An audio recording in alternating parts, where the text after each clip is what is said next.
When I woke up today, I had a dream that I was doing a video about the new Motley Crue song. Now, I haven't had a dream about doing a video ever. And I do it every day. Pretty much. I mean, I miss a day occasionally, but it's very rare that I do. Hey, brother. Hey, how you doing, man? Pretty good. Long time. I know. I haven't seen you. I've been missing you. No, I work late. Yeah. Yeah. It's getting hot. It must suck working up summer. there today. Yeah, I know. It's getting hotter. Yeah. Have a good night, man. Everything okay, guys. God loves you, man. And, yeah, I've never had a dream about doing a video. So I had this dream, I did a video about this song. And so I figured, I guess I have to do it. I don't know, maybe it's a sign. I don't know. Well, we're fucking doing it either way. Dogs of War. This is the first track they've released. I think, right? Since Mick has been gone. I know they covered the Beastie Boys, but I think that only showed up as a live track. I don't think they did a single for it. Probably should have looked at that before I left the house and started doing this. But at any rate, this is the first new studio track of an original song. And right away, as soon as I started listening to it, it sounds to me, it sounds so pro-tooled out. How you doing? You have a nice night? It sounds so pro-tooled out, it almost sounds like AI. And I know other people have said that too. It sounds really like fake. It's weird. I kind of got that from some of the stuff that Andrew Watt does too. Just not saying this sounds like Andrew Watt stuff actually sounds really good, but there's something about his production style that sounds really, I don't know, like he did the Ozzy albums last year, he did Iggy Pop's last album, the last Stones album, and he has a way where it sounds like the band, it sounds like them, but there's some artificial kind of, maybe it's too digital, but that's not even right, because I mean, people have been using digital now for 30 years, but I don't know. Whatever the case, it sounds really manufactured, really processed. People mention Generation Swine, and yeah, it kind of has that feel. And the Return of the Pig Masks, too. It's like, I don't know. People didn't like that album. So I don't know if you'd want to evoke thoughts about one of your most maligned albums, but I don't know. I didn't mind Swine, especially when it came out. I thought it was okay. I liked Swine myself. But some of it was really, it was like trying to be trendy.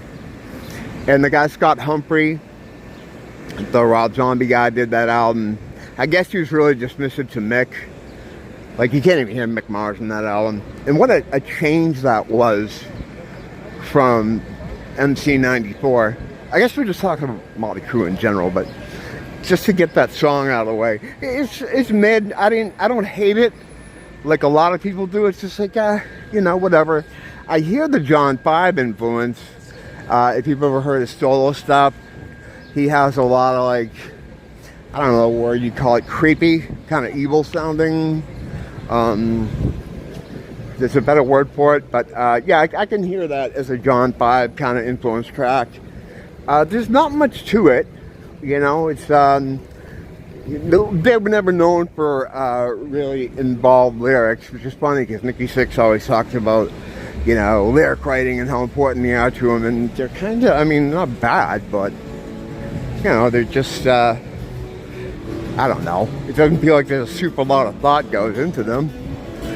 They're cool, but you don't need a super lot of thought. The most profound kind of lyrically they got was the MC94 album. The MC94 album is so good.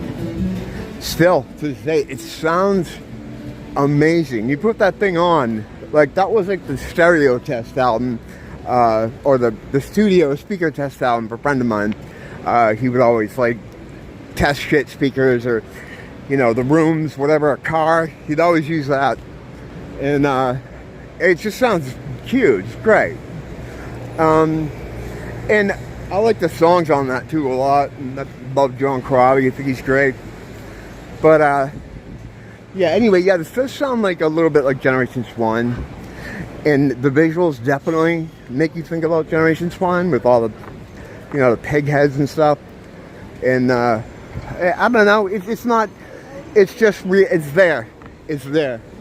It didn't outrage me, but it didn't get me excited to hear more. I actually, it's kind of weird that they're even recording. Like, it seems kind of strange. Like, I don't know if people really are asking for stuff from them. Like, do people need anything from them now as far as new stuff? It's, you know, they only made about 8 albums in their entire career. I don't know. I mean, right now, at this point in time, I don't know if anybody was pining for new Motley Crue stuff. I don't know. I've always been a fan, a casual fan. You know, I like them. I've seen them a bunch of times. I was talking about them recently here, about the first time I saw them, which was 1985. I saw them on the Theater of Pain tour. It was at the Manning Bowl in Lynn, Massachusetts. On the bill were Accept, Y&T, and Helix. Helix ended up canceling for some reason. But I saw Brian Balmer out in the wild at the show, just kind of walking around. So I don't know what happened there, but I know they were there because I saw Brian Balmer. At least he was there. But yeah, I remember at the time really digging that show. I thought it was great. I didn't, even as a kid, you know, back then I was like, what, 14? Maybe 15? In 85. Yeah, I was like probably turning 15. I knew they didn't sound great, but I kind of chalked that up to being outdoors, because the Manning Bowl is like outside, it's in the wind. And that's the one where Tommy Lee did the sideways drum riser, where he went up on his side. That was pretty mind-blowing. I hadn't seen anything like that at that time. You know, and then a couple of years later, he'd be going upside down, and then eventually all around the arena on a roller coaster. Because once you do something like that, you gotta just, you know, keep up in the ante. And they maintained their popularity so that they were able to keep building off that. But also at the show, I met Heather Locklear. Well, I didn't meet her. I came up to her. I went and met her. It's not like we were like hanging around and hey. It was more like she was at the mixing board and they had like a little tent there. It was really sunny out. And she was just hanging out. And I had the tour book. I bought a tour book. And for the Theater of Pain, but it was actually a Shell of the Devil tour book, because this was early in the tour. Maybe it was one of the first handful of dates on the Theater of Pain tour. So they only had Shout tour books. So I bought one, and I had her sign the back right over Alice Jafine. I don't know why. I got her to sign her autograph in silver pen over, I think it was silver pen. It wasn't black, it was something. I think it was probably silver pen. The only reason I was thinking about that, because they had silver Sharpies back then. I feel like those came around later, but I don't know. I thought it wasn't silver. Maybe it was in black. I know this is a very important detail, but I often get hung up on the minutiae from these things. But anyway, she signed the back. Nice lady. And then what? Yeah, it was a good show. And I had to avoid that guy, because he's the guy that used to haunt me about filming out here. He used to get real upset. And finally I came to a truce with him, like, look, you just ignore me and I'll ignore you. You see me coming and you look the other way, go the other way. Because he couldn't figure out, like a lot of people, they don't understand the legality of filming in public, which is completely illegal. All the stuff's been through the courts.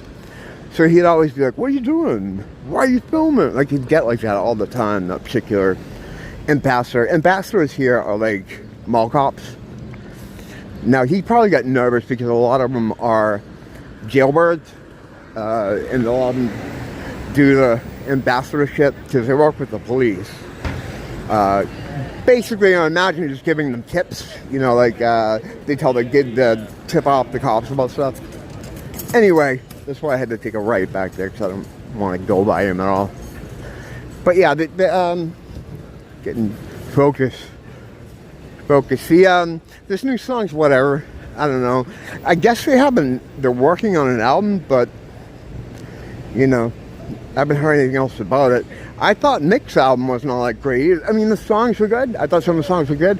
It just wasn't my style of music. It was like kind of radio, not new metal, but you know, that kind of metal. And you hear these bands named like Trapped and Shinedown, and like that type of stuff.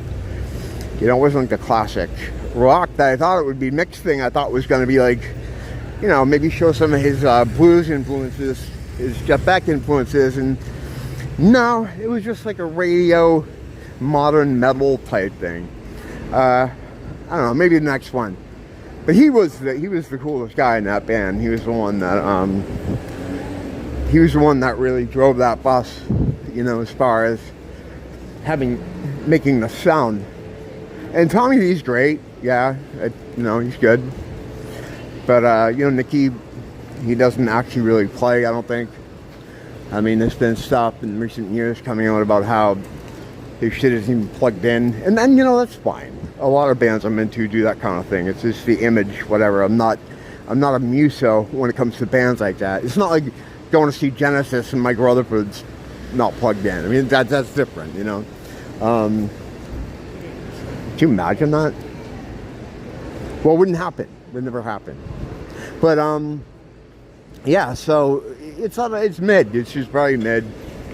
It's very mid. And it sounds kind of fake. I don't know what the fuck that is, what makes it sound that way.